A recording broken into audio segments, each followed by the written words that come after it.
What's going on, guys? It's Craig here today, and I'm bringing you a classic old Modern Warfare gameplay commentary. What y'all are watching in the background here is 105 kills. Don't remember the death count, but we're using the gunship today. Using a Growl 5.56. Been using this gun a lot this year. It's year 2. I don't really care too much about this game anymore. You know, like what kind of weapons I'm using, diversity, all that kind of stuff. I'm just kind of playing something to hold me over until Vanguard drops. Because honestly, at this point, I don't know about you guys, but I feel that COD is just very, very dry. But if you're looking for some other people similar to me to watch here, I'm going to link a couple of people for you guys, some of my teammates, and sometimes I'm even in there whenever I'm off stream or I'm just chilling or whatnot, so, or just recording gameplays. So by all means, if you're on Twitch TV, you'll be wanting to go ahead and follow Narco and Jor, and I'm going to go ahead and link them in the description below. And then if you're on YouTube, go ahead and watch Grim. Grim's getting everything set up, and he's going to be uploading this year as well. So that'll be another one of my teammates. And then if you're into Warzone on Twitch, Giovanni's another one. So I'll go ahead and put those guys in the comments, or not in the comments, but in the description below, and you guys can go ahead and give them a follow. And just one, help support some of my teammates, as well as you'll be able to watch people that are similar and are also connected with me. But anyways, some things I wanted to go over, and some tips and tricks for all of you guys before you are, getting ready for Vanguard or whatnot, is I figured I'd give you guys the best tips and tricks, in my opinion, in order to get ready for Vanguard, because, in my opinion, at this point,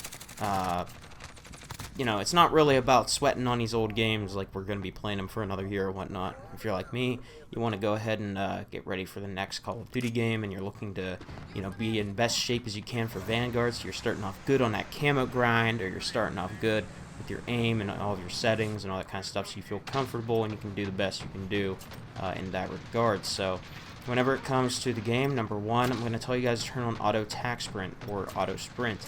And this is a setting in your controller settings or your keyboard and mouse settings, and the reason you want to turn this on is because, one, it is probably one of the most broken things in the world. Okay, so people, if you're a Warzone player and you're watching this video, you probably already have it turned on, you already know how broken this is, but it's just a way to refresh your tac sprint on Modern Warfare over and over again.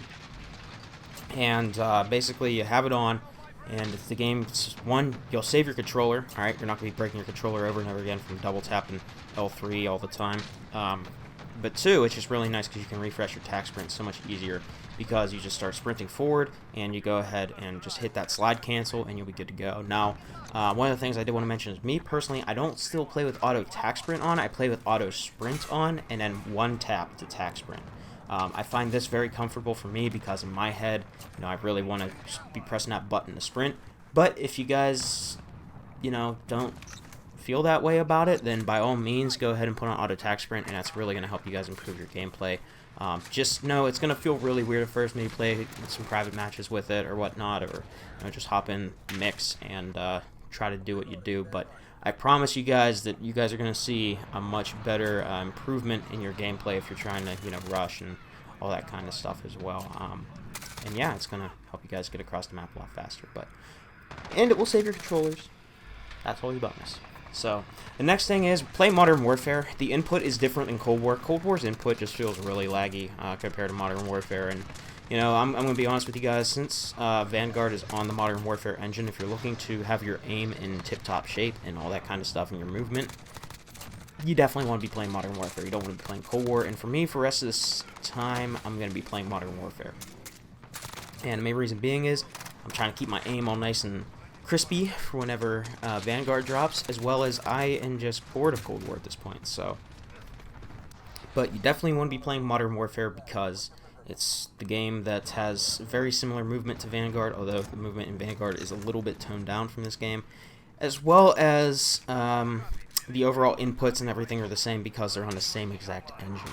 So you definitely want to be playing Modern Warfare. Now, I'm going to recommend testing out some sensitivity settings. If you are one of those people that still isn't comfortable for your aim, one of the best tips I can give you guys if you're trying to find your perfect sensitivity is, I want you guys to watch your gameplay while you're playing. I don't want you to overanalyze it and overthink it. I just want you to be conscious of what's going on in your gameplay while you're playing a match. And I want you to notice one thing. Are you overshooting or are you undershooting? That is the biggest question you're going to be asking yourself the entire time. If you are undershooting, you need to raise your sensitivity. If you are overshooting, you need to lower your sensitivity.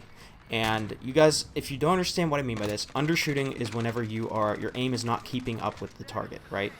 Overshooting is when you're aiming over the target and you're missing shots because you're aiming past your target. So once you can answer that question, then you can find your sensitivity. Now I know you guys are going to be asking me, well, what about both? What if I'm doing both? Well, at that point, I'm going to be honest with you guys. That's probably a muscle memory thing. You've probably never really developed a good muscle memory yet, and you need to really work on just building up that muscle memory. And what I say to you is just stick on the sensitivity you're at and just keep playing with that sensitivity. And eventually, you'll start getting better with that sensitivity. You're more comfortable on the controller or mouse, whatever you're doing. And then you'll start noticing, okay, I'm really undershooting, or okay, I'm really overshooting. So those would be the tips that I have to give you guys there. And yeah, so the rest of the gameplay, let's just go ahead and talk about what I'm doing here in the gameplay, because I know I haven't done one of these in a very long time. So on Boneyard here, I'm up in the upper left area because they own the E flag, and I've noticed that in year 2, Ground War is full of headquarters campers, way more than in year 1.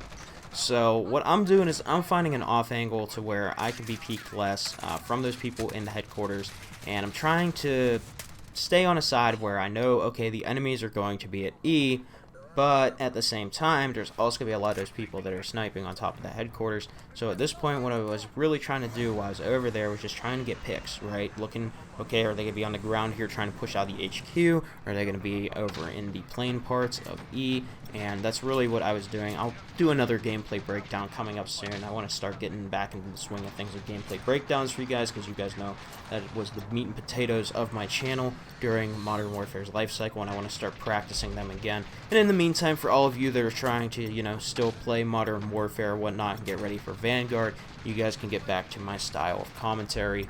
And yeah, so anyways, right here we're just letting the gunship do its thing. You know how it is. I don't really run the gunship too often. I have only about 800 of these compared to the almost 3,000 advanced UAVs I've called in. So yeah, I mostly just run the advanced UAV just because, in my opinion, it's better. But I know a lot of people will disagree with me, but listen, the angles with that gunship are just not worth it, in my opinion. The gunship is just super inconsistent because it's really only good if the enemies own B, C, and D, and that's because that's where the gunship can see at all times. It's those areas of the map. Once you start getting A and E in the headquarters, it's like, is the gunship really going to have the angle to go ahead and peek into there? Maybe, maybe not, you know. So really, in my opinion, the advanced UAV, it's better. And a little birdie told me that. So anyways, gameplay's pretty much coming to an end here. Hopefully you guys enjoyed. Hopefully you guys will take my advice on preparing for Vanguard. Play Modern Warfare. Keep your aim in tip-top shape. Work on that movement. And yeah, drop some nukes. Drop some gunships, advanced UAVs, whatever it is you do. And I will see you all in the next video. Remember, support the teammates. Peace out.